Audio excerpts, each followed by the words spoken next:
ជំរាបសួរលោកអ្នកគ្រូនិងសិស្សានុសិស្សទាំងអស់គ្នានាងខ្ញុំឈ្មោះប៊ុននីត្រារៀនថ្នាក់ទី 12A នៅវិទ្យាល័យសេរីសុភ័ណ្ឌថ្ងៃនេះខ្ញុំពិតជាមានភាពសប្បាយរីករាយខ្លាំងមែនទែនដែលបានលើកយកប្រធានបទមួយនៅក្នុងមុខវិជ្ជាភូមិវិទ្យាដែលបង្រៀនដោយលោកគ្រូជាសុធីមកនិយាយ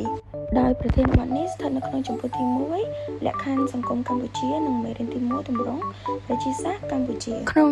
ប្រធានបទនេះដែរមានសំណួរចំនួន5ចោទសួរមកកាន់ពួកយើងថាសំណួរទី1អ្វីទៅជាប្រជាជនទន់ខ្សោយនៅសំណួរទី2តើប្រជាជនប្រភេទណាជាក្រុមទន់ខ្សោយសំណួរទី3ហេតុអ្វីបានជាគេចាត់ទុកប្រជាជនប្រភេទនេះជាក្រុមទន់ខ្សោយនិងសំណួរទី4មូលហេតុអ្វីនាំឲ្យមានក្រុមទាំងនេះនិងសំណួរចុងក្រោយតើរដ្ឋាភិបាលមានវិធានការដោះស្រាយយ៉ាងដូចម្តេចខ្លះជាដំបូងនាងខ្ញុំសូមឆ្លើយទៅកាន់សំណួរទី1ដែលចោទសួរថាអ្វីទៅជាប្រជាជនទន់ខ្សោយប្រជាជនទន់ខ្សោយគឺជាក្រុមមនុស្សអសកម្មនៅក្នុងសេដ្ឋកិច្ចឬក៏អសកម្មនៅក្នុងការងារនិងសំណួរទី2តើប្រជាជនប្រភេទណាជាក្រុមទន់ខ្សោយប្រភេទប្រជាជនទន់ខ្សោយរួមមានដូចជាស្ត្រីមេម៉ាយជនពិការក្មេងកំព្រានិងចាស់ជរាជាក់ស្ដែងយើងបានឃើញហើយថានៅក្នុងសង្គមពួកយើងស្ត្រីមេម៉ាយក៏គេរាប់ចូលជាប្រជាជនទន់ខ្សោយដែរជាក់ស្ដែងជនពិការហេតុអ្វីបានជាគេរាប់យកជនពិការជាប្រជាជនទន់ខ្សោយព្រោះជនពិការគាត់មានអវយវៈមិនគ្រប់គ្រាន់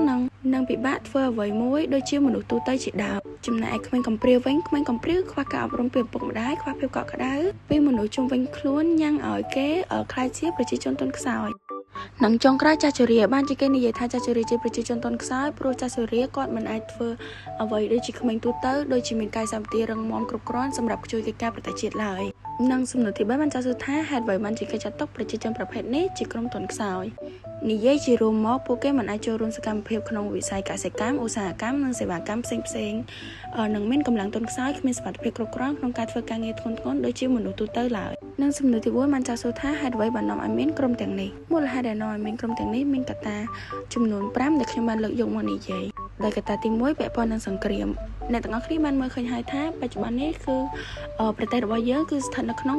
សង្គ្រាមយើងបានឃើញជាក់ស្ដែងហើយថាសង្គ្រាមគឺបាននាំមកនៅផលវិបាកជាច្រើនដល់មនុស្សយើងគ្រប់គ្នាដែលធ្វើឲ្យបាត់បង់នៅទ្រព្យសម្បត្តិប្រជាជននិងទ្រព្យសម្បត្តិរបស់ជាតិនិងសង្គ្រាមខ្លះអាចធ្វើឲ្យប៉ះពាល់ដល់ជីវិតជនស៊ីវិលដូចនេះហើយទៅ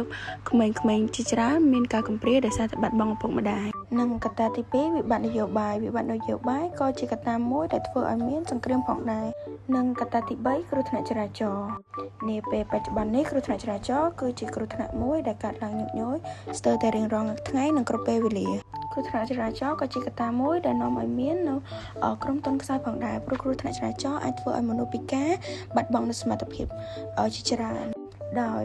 ពេលខ្លះអាចធ្វើឲ្យបាត់បង់ដល់ជីវិតនិងខ្វះខាតធនធានមនុស្សសម្រាប់ជាតិផងដែរនិងទី4ជំងឺដង្កាត់មនុស្សម្នាក់តែងតែមានជំងឺដង្កាត់រៀងៗខ្លួនប៉ុន្តែជំងឺរបស់មនុស្សម្នាក់គឺកើតឡើងផ្សេងនិងខុសៗគ្នាអាចមានខ្សោយខ្លាំងឬក៏ធ្ងន់ធ្ងរនិងជាចុងក្រោយមានក្នុងដីគឺបង្កគ្រោះថ្នាក់ដល់មនុស្សយើងគ្រប់គ្នាដោយមានក្នុងដីបង្កបញ្ហាដូចជាអាចធ្វើឲ្យមនុស្សស្លាប់ឬបាត់បង់អវយវៈជាច្រើនដោយការបាត់បង់អវយវៈឬធនធានមនុស្សនេះហើយទៅធ្វើឲ្យការកើនឡើងនៃក្រុមទន់ខ្សោយកាន់តែច្រើនឡើងនិងសំណួរចុងក្រោយបានចាត់សួរថាតើរដ្ឋាភិបាលមានវិធានការដោះស្រាយយ៉ាងដូចម្តេចចំពោះក្រុមទាំងនេះដោយរដ្ឋាភិបាលបានរៀបចំវិធានការជាច្រើនសម្រាប់ដោះស្រាយនិងជួយសម្រួលនៅក្រុមទន់ខ្សោយទាំងអស់នេះដោយកត្តាទី1បញ្ឈប់បង្កឲ្យមានសង្គ្រាមបន្តទៅទៀតកត្តាទី2ដោះស្រាយនៅវិបត្តិនយោបាយផ្សេងពិសេសនយោបាយសេដ្ឋកិច្ចនិងកត្តាទី3ពង្រីកនិងពង្រឹងរដ្ឋអំណាចមូលដ្ឋានភូមិឃុំដើម្បីរក្សាសុវត្ថិភាពនិងសេចក្តីសុខដល់ប្រជាជនកត្តាទី4មានទំនាក់ទំនងល្អជាមួយនឹងជាតិនិងអន្តរជាតិដើម្បីដោះស្រាយនៅវិបត្តិផ្សេងដោយសន្តិវិធីកត្តាទី5ចោះជួយជាបន្តបន្ទាប់សម្រាប់ប្រជាជនដែលស្ថិតនៅក្នុងប្រភេទទន់ខ្សោយកត្តាទី6បានបង្កឲ្យកុមារពិការបានចូលរៀនដោយកុមារពិការភ្នែកកថ្លង់ក៏ដូចជាពិការអវយវៈជាដើមនិងចុងក្រោយបណ្ដុះបណ្ដាលវិជ្ជាជីវៈជំនាញផ្ទាល់ខ្លួនដល់ពួកគេទាំងអស់គ្នាជាចុងក្រោយនាងខ្ញុំបុត្រនីត្រាសូមអរគុណទៅកាន់លោកគ្រូអ្នកគ្រូនិងសិស្សានុសិស្សទាំងអស់ដែលចំណាយពេលវេលាដ៏មានតម្លៃទស្សនាវីដេអូនេះតាំងពីដើមរហូតដល់ចប់